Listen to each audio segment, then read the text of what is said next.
Halo, selamat pagi. Kembali lagi di channel DCU. Ini lanjutan dari perkuliah teknologi minyak bumi dan gas. Jadi saya akan membahas tentang penanganan gasnya saja. Oke, di materi selanjutnya adalah gas dehydration atau dehidrasi dari gas, ya. Yang mana skop bahasan di sini ada 6 poin. Yang pertama adalah introduction. Yang kedua adalah prediction of hydrate formation, jadi prediksi pembentukan hidrat. Ada metode yang digunakan untuk menghambat pembentukan hidrat, absorption, ya. Lalu di sini ada absorption, AB absorb, ya. Yang ini up. Yang terakhir adalah simulasi permasalahan yang ada dari TEG dehydrator. Mungkin di sini ada istilah absorption dan desorption, AB dan AD, ya. Mungkin ini gambar yang bisa menggambarkan permasalahan tersebut, ya. Jadi kalau AB itu posisinya dia ada di dalam permukaan, bukan di permukaan, ya, di dalam posisinya. Kalau AD itu ada di permukaan. Nah, ini bedanya, ya. Dan kalau absorption biasanya kita butuh benda padat, absorbennya, ya. Jadi dia akan mengambil, berkontak dengan aliran gas ataupun liquid, sehingga liquid yang kotor ini kita anggap, ya, maksudnya agar dia membentuk clear. Jadi karena tadi ada di sini AB dan absorption, ya, jadi ada pengenalan sedikit tentang ke arah sini dulu, ya. Oke, kita lanjut di sini. Yang pertama adalah introduction. Jadi dehidrasi gas alam itu tujuannya adalah menghilangkan uap air. Jadi inti bab ini menghilangkan uap air dari aliran gas untuk menurunkan titik embun gas tersebut, ya. Jadi ngilangin uap air dengan cara menurunkan titik embun gas tersebut.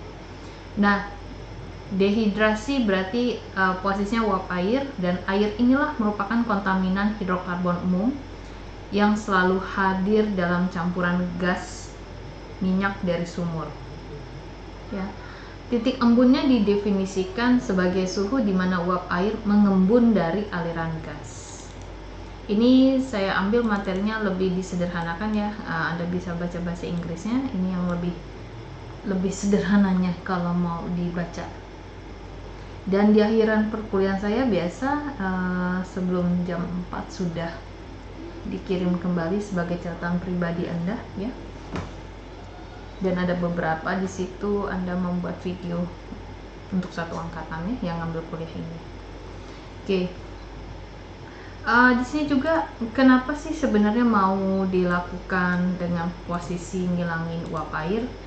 Karena kan ini ada kontrak penjualan, ya, dan menentukan titik embunnya dan jumlah maksimum uap air yang ada. Jadi tujuan dari proses dehidrasi, ya, balik lagi, ya, agar dia bisa diterima oleh konsumen. Nah, 3 alasan untuk dehidrasi aliran gas alam itu: pertama, jangan sampai bahasanya mencegah pembentukan hidrat. Hidrat itu adalah padatan yang dibentuk oleh kombinasi sifat dari fisika air dan molekul kecil hidrokarbon lainnya. Nah, senyawa hidrokarbon es biasanya di sini IC, ya, IC, gitu kan. Ya, itu sekitar ada 10% hidrokarbon dan 90% air. Nah, hidratnya itu tumbuh sebagai kristal, menumpuk di plat lubang, biasanya di valve atau area yang tidak terkena aliran penuh, ya.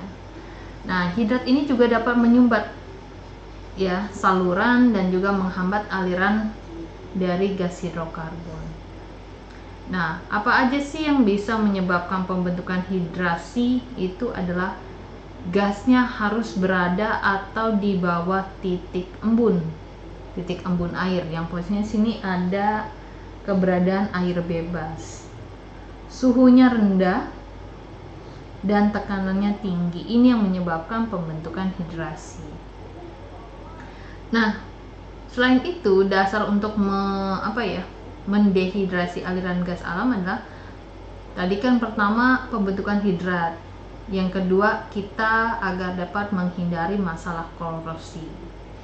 Jadi korosi itu terbentuk ketika air yang fase cair tadi hadir bersama dengan gas asam yang cenderung dia larut, terurai dalam fase air dan membentuk larutan asam. Gas asam itu kan kayak H2S kontak dengan air menjadi senyawa asam, di sana larutan asam.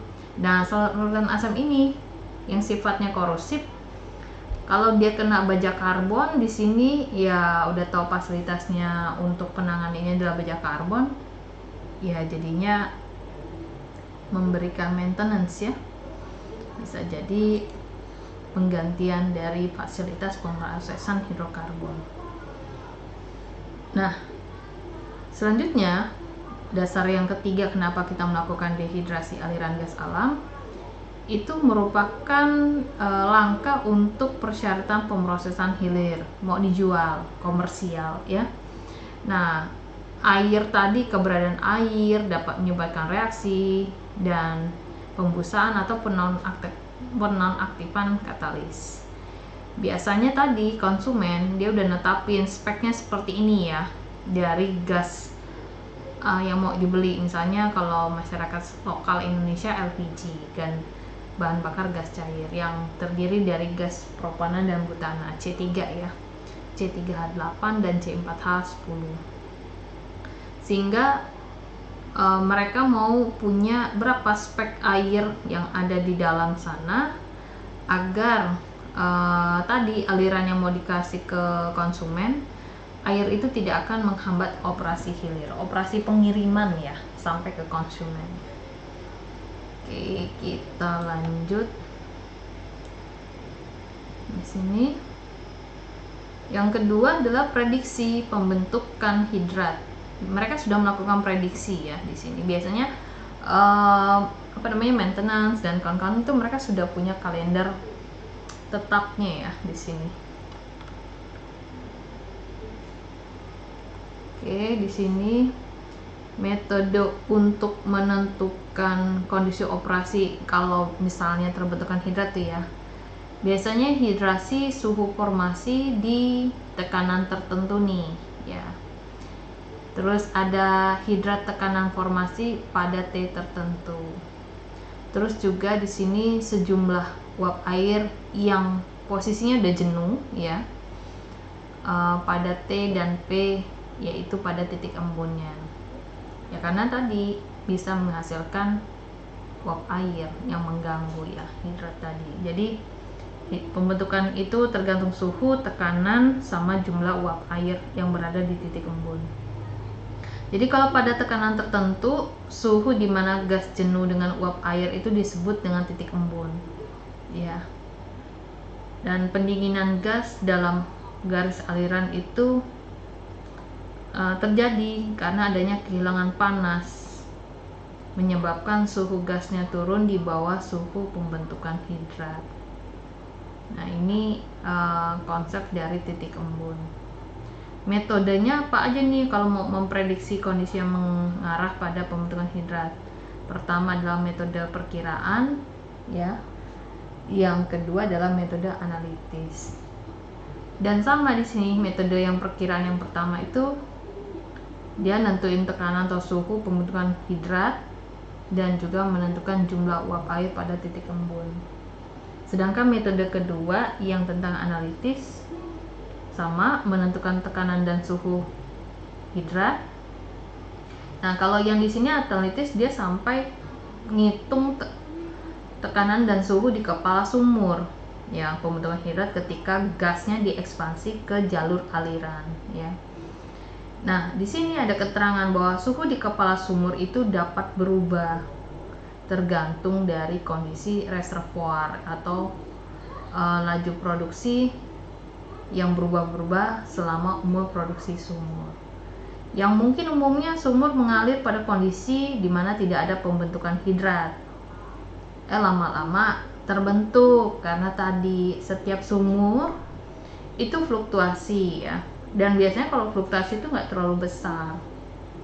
Makanya terkadang suatu buah sumur itu bisa terjadi penggantian pompa secara signifikan karena mungkin fluida yang tadinya diambil itu mengalami peningkatan, dan peningkatannya mungkin sampai 5 kali, atau juga fluida yang tadinya sekian itu jauh dari perkiraan dan tidak bagus kalau dilakukan pengangkutan, mungkin dialirkan ke sumur yang lain. Jadi penghematan kos ya. Lalu di situ perhitungan yang pendekatan juga ada dengan komputasi untuk titik embun sebuah campuran multikomponen dari gas hidrogen. Nah, ini mungkin pakai software ya, titik embun. Mungkin ada beberapa yang kalau ini biasanya kita bisa set tekanannya, nanti mau keluarnya berapa di sana ya. Nah, kalau yang ini mungkin ada di latihan terakhir ya, dulu tentang ethylene glycol. Titik embunnya berapa? Jangan sampai kita berada di titik embun. Kalau titik embun, dia tuh siap berubah fasa ya, dan membentuk uap air. Oke, jadi metodenya ada 3 ya sebenarnya, perkiraan, analitis, sama pendekatan secara komputasi. Kita lanjut. Nah, ini ada kurvanya. Mungkin yang ini yang tadi ya, yang analitis dia pakai prediksi di sini ya, bisa dipakai. Nah, ini ada contoh 1, tolong dibuat penjelasan secara video, kumpulnya 1 Mei ya. Kenapa dibutuhkan latihan seperti ini di example? Apabila Anda nanti magang ya, kerja praktek, apabila ada tugas khususnya, tidak menjadi sebuah hal baru ya. Oke, ini yang kedua tadi sudah diresume ya di atas ya tadi. Nah, yang ini adalah water content dari sweet natural gas ya, bisa dipakai di sini. Ini adalah titik embun air ya. Lalu ini water content dari sweet natural, berarti bisa diprediksi di sini dengan menggunakan kurva. Kita lanjut lagi. Ini example 2 ya. Tolong juga dibuat 1 video ya, bisa bagi-bagi tim di sini ya. Ini solusinya sudah ada, jadi tolong Anda lebih detail lah dalam menjelaskannya ya. Dapat dari mana ini kurva, dapat dari mana ini data, agar nanti pas kerja praktek misalkan dapat permasalahan seperti ini gitu ya, dia nanyanya adalah berapa banyak sih liquid air yang akan turun ya dalam bentuk gas di sini. Jadi Anda sudah bisa menerka data apa yang harus Anda butuhkan ketika Anda akan mengkalkulat di sini, mengestimasi. Karena rata-rata ketika kerja praktik tuh tidak tahu data yang dipakai yang mana, persamaan yang mana, karena mungkin kurang banyak latihan atau kurang banyak membaca buku, literatur dan kawan-kawan, sehingga begitu sampai di sana mau ngomong sama orang perusahaan, data yang mana gitu ya, karena perusahaan kan selalu sudah punya orang pihak ketiga untuk membantu penyelesaian tersebut. Sedangkan kalau di kita tuh ada perhitungan matematis dengan menggunakan persamaan empirik ya. Kalau udah bisa empirik, mau ke software jadi enak ya, karena sudah bisa memperkirakan hitungannya. Nah, ketika kerja praktek nanti Anda tinggal mensinkronkan apa hitungan Anda secara empiris yang tadi kita pakai persamaan, lalu Anda pakai software, dan itu akan diverifikasi oleh data lapangan. Data lapangan itu berarti yang telah diterapkan oleh perusahaan. Jadi kita mengupdate pengetahuan kita yang ada di perguruan tinggi dengan di lapangan.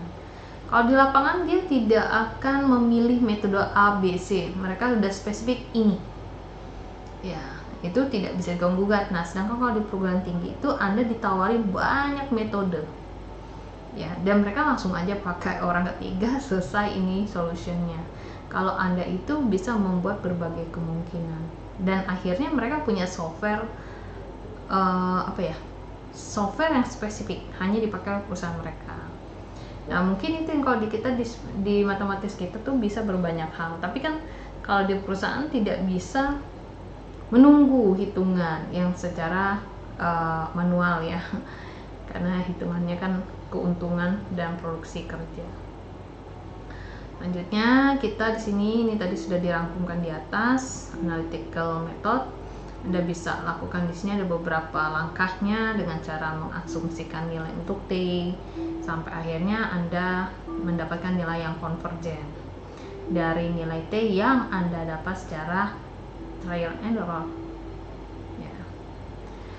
Poin 12.3 adalah metode yang digunakan untuk menghambat ya pembentukan hidrat. Jadi ada pembentukan hidrat dalam gas alam itu karena tadi ya suhu, tekanan ya, sama jumlah air. Nah kalau ini tekanan dulu bahasanya kondisi T rendah, jadi dan adanya cair hidrat sama kayak tadi ya poin 3 tadi ya. Itu dapat dicegah dengan cara naikin deh suhunya, turunin tekanannya. Ya, dan sebaliknya lah ya, itu kan ada dan atau. Jadi kalau Anda naikin tekanan ya turunin suhunya, karena kalau kondisi sifat mereka ini kan berbeda ya, tekanan dan suhu, jadi pasti berbanding terbalik.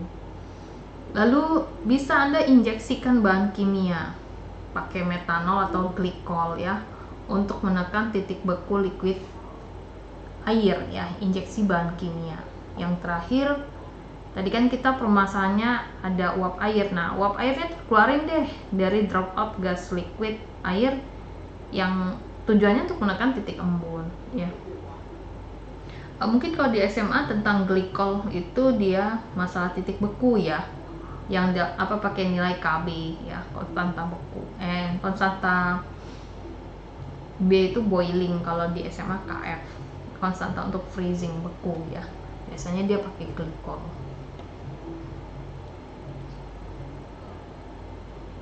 Oke, ini kurvanya dia bisa pakai faktor padatan dan uap ya, faktor K ya.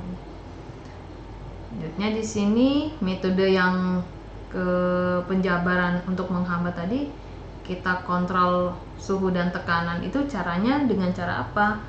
Ada dua cara di sini. Pertama, kita atur dari kontrol suhunya, ada regulator downhole atau chokes ya, chok ya. Atau kita bisa terapkan juga pemanasan tidak langsung. Nah, untuk regulator downhole atau choke ya, chokes, ini kita mengatur suhu si choke yang dipasang di downhole ya, yang ada di sumur di sini. Nah, ini hal untuk menurunkan tekanan ya ke yang kita inginkan. Jadi dari tekanan alir lubang dasar ke tekanan garis alir permukaan, dimana sini mungkin terjadi adalah yang mungkin masih adalah suhu gas masih tinggi.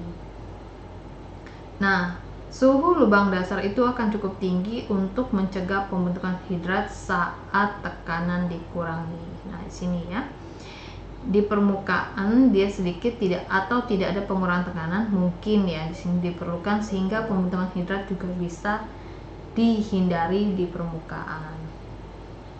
Kita ngatur tekanan dan suhu di sini ya, tapi di downhole ya. Lalu selanjutnya adalah pemanasan tidak langsung yang berada di kepala sumur dan juga saluran aliran.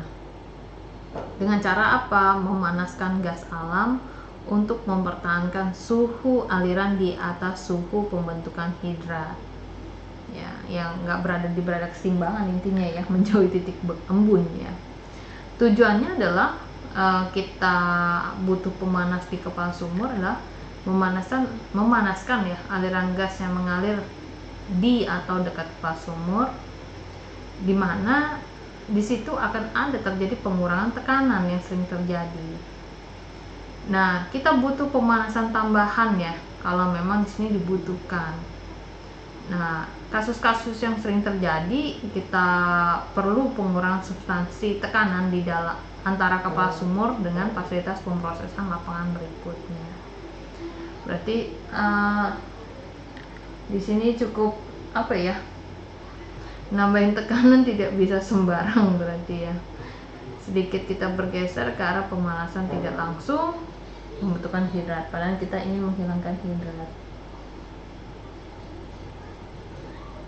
Selanjutnya sini ada contoh tipikal ya dari pemanasan tidak langsung. Jadi ada lapangan produksi lepas pantai yang fasilitas pengolahannya di darat, ngambil, ngebor ya, eksplorasinya di laut ya. Jadi panas digunakan untuk mengkompensasi hilangnya suhu saat gas memuai.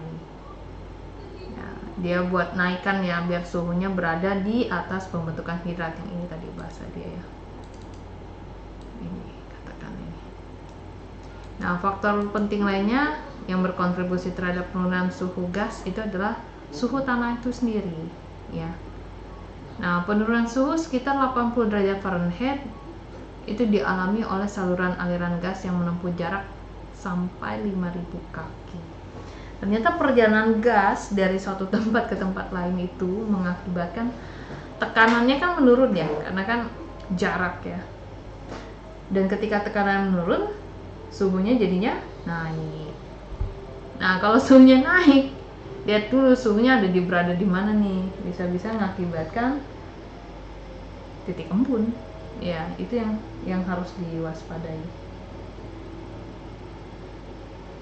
Oke, selanjutnya di sini ada dari metode untuk menghambat pembentukan hidrat. Yang keduanya itu adalah injeksi bahan kimia. Yang tadi metanol sama glikol. Yang umumnya biasanya glikol ya. Ya, paling umum keduanya ini, tapi biasanya sering dengarnya itu glikol.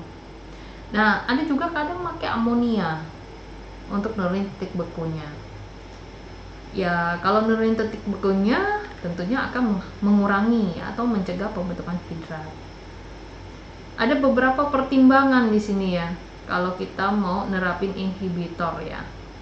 Untuk beberapa kasus seperti ini, misalnya di sistem perpipaan gas. Karena mungkin di sana akan ada masalah pembentukan hidrat yang berlangsung secara singkat.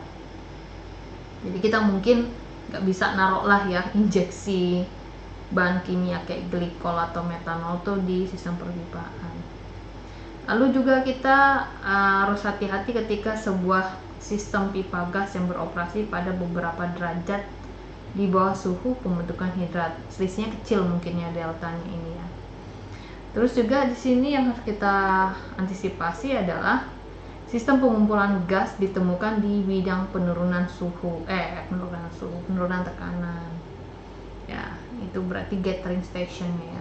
Lalu sama garis gas yang ditandai dengan pembentukan hidrat di titik-titik lokal. Inhibitor itu perannya sebagai zat anti beku ya. Itu ditambahkan ke liquid air. Sama dengan prinsip kerja menggunakan inhibitor hidrat yang intinya ya mencegah ya atau menurunkan pembentukan hidrat dengan menyebabkan penurunan suhu pada pembentukan hidrat. Ya, tapi tadi kalau itu mah lihat sikonnya ya, mau naikin suhu atau naikin suhu atau menurunkan suhu, lihat posisinya yang dihadapi yang sebelah mana.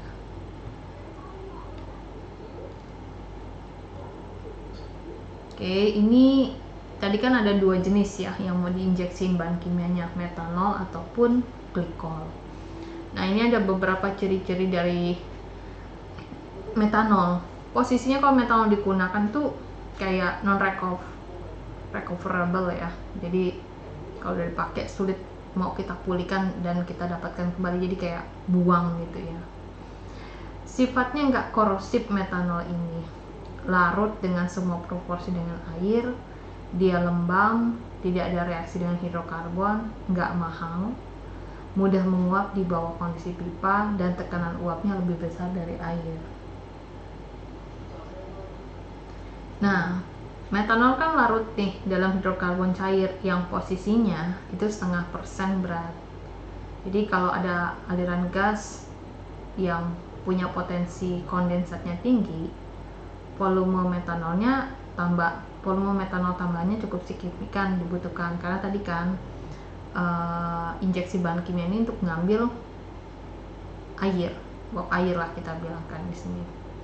Nah, jadi kalau misalkan kandungan kondensat yang tinggi, volume metanolnya atau bahan kimianya diinjeksikan lebih tinggi. Nah, metode penghambatan ini tidak menarik secara ekonomi ya tadi karena dia tidak bisa diambil kembali, unrecoverable ya. Nah, jadi di sini rata-rata dia melakukan pemisahan kondensat dari gas dan beberapa metanol juga akan menguap masuk ke dalam gas. Nah, jumlah metanol yang masuk ke dalam fase gas ini tergantung dari tekanan dan suhu. Nah, jadi bagaimana menanganinya ketika dia tidak bisa diperoleh kembali? Caranya adalah menyuntikkan metanol itu agak jauh ke titik hulu yang posisinya titik hulunya itu telah dilindungi untuk penghambatan. Selain itu juga untuk memberikan waktu bagi metanol untuk menguap sebelum sampai ke titik itu. Jadi kalau nanti udah sampai ke titik tersebut, maksudnya titik pengirimannya konsumen cek, oh ya sesuai spek. Karena kan walaupun kita injeksikan metanol atau bahan kimia, tentu bahan kimia itu keberadaannya tidak boleh banyak. Tadi kan di situ dituliskan adalah ya posisinya setengah persen lah ya di sini dikatakan. Nah, ini yang base metanol adalah glikol. Ya, sama perannya dengan metanol. Cuman di sini glikol tekanan uapnya lebih rendah dan tidak mudah menguap ke fase uap semudah metanol. Kurang larut di hidrokarbon dibandingkan metanol. Terus juga glikolnya ini, nah ini dia positifnya glikol dibandingkan metanol. Bisa dipulihkan kembali. Jadi bisa dipakai berulang lah. Jadi kita mengurangi biaya produksi dibandingkan kalau kita menginjeksikan metanol. Nah, ini ada 3 jenis glikol. Ya, ada EG, ethylene glycol, diethylene glycol, dan triethylene glycol.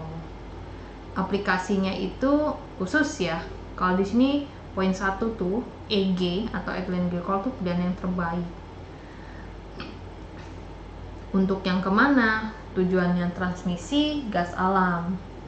Ya, dia bisa memberikan depresi hidrat tertinggi dan akan mengorbankan pemulihannya karena tekanan uapnya tinggi.